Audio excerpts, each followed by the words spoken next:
नमस्कार सर्वांना. कोणताही सणावर किंवा खास प्रसंग कार्यक्रम असला की अगदी साडीपासून ते कानातल्यापर्यंत सगळं परफेक्ट असलंच पाहिजे. कारण नुसती साडी, मेकअप आणि हेअरस्टाईलच चांगली असून उपयोग नाही, तर कानातलेही तितकेच छान हवेत. कानातल्यांच्या वेगवेगळ्या प्रकारांपैकी इयर कफ हा कानातल्यांचा प्रकार तुमचा लुक अधिक खुलून आणण्यास मदत करतो. संपूर्ण कानाला झाकून त्यांची सुंदरता वाढवणारा हा पारंपरिक कानातल्यांचा प्रकार आहे. जर लग्नासाठी टिपिकल महाराष्ट्रीयन नऊवारी नेसणार असाल तर हे कानातले त्यावर नक्कीच उठून दिसतील आणि तुमचा लुक परिपूर्ण करतील.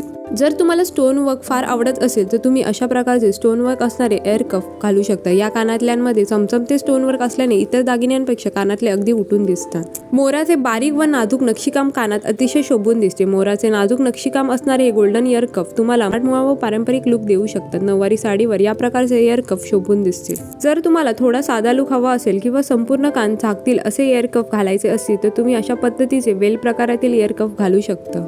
मोती आणि खड्यांचे एकत्रित वर्क असणारे इयर कफ देखील तुम्हाला अधिक सुंदर व आकर्षक लुक देऊ शकतात. इयर कफ प्रकारात लाल हिरव्या रंगाचे कुंदन वर्क केलेले कानातले देखील साडीवर अधिक शोभून दिसतात. जर तुम्हाला साडीवर अधिक हेवी लुक हवा असेल तर तुम्ही इयर कफच्या खाली अशा प्रकारचे झुमके असणारे इयर कफ देखील घालू शकता. तुम्हाला अशा प्रकारे कानाच्या मागूनही घालता येऊ शकणारे वेगवेगळ्या डिझाईनचे इयर कफ देखील नक्की ट्राय करून पाहू शकता. अशा प्रकारचे बारीक नक्षीकाम केलेले भरजरी इयर कफ आणि सोबतच केसांच्या मागच्या भागात अडकवता येतील अशा वेल किंवा चेन देखील कानात घालू शकता.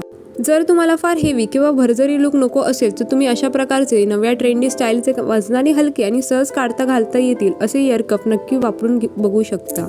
ट्रेडिशनल प्रमाणेच तुम्ही अशा प्रकारचे इयर कफ वेस्टर्न आउटफिटवर देखील घालू शकता. वेस्टर्न आउटफिटवर अशा प्रकारचे इयर कफ खूप छान दिसतात. इयर कफचे डिझाईन तुम्हाला आवडले असतील तर व्हिडिओ लाईक आणि चॅनलला सबस्क्राईब करायला विसरू नका. चला तर मग मंडळी, भेटेन नेक्स्ट व्हिडिओमध्ये. Till then bye.